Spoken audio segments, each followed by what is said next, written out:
Welcome to Kenton's videos. Enjoy the video. You start by confirming the exact port on your Mac, USB-C, Thunderbolt 3, or Legacy USB-A, because compatibility dictates the cable or enclosure you need.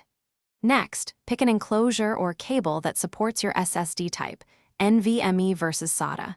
This ensures full speed and reliability. Once connected, make sure you have a backup of any important data, since disk utility may require reformatting the drive to apps or Mac OS, extended for Mac OS to recognize it properly. You now power on and mount the SSD, open Finder and look under Locations to confirm the device appears.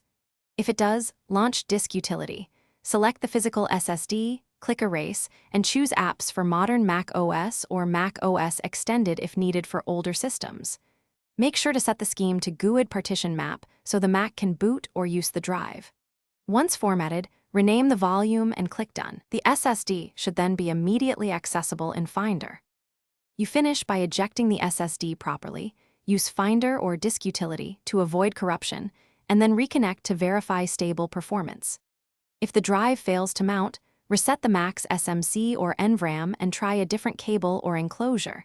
This isolates hardware from Mac OS issues. When the SSD appears but behaves oddly, run First Aid in Disk Utility to repair the file system. If that fails, recover any data and reformat the drive. This one troubleshooting.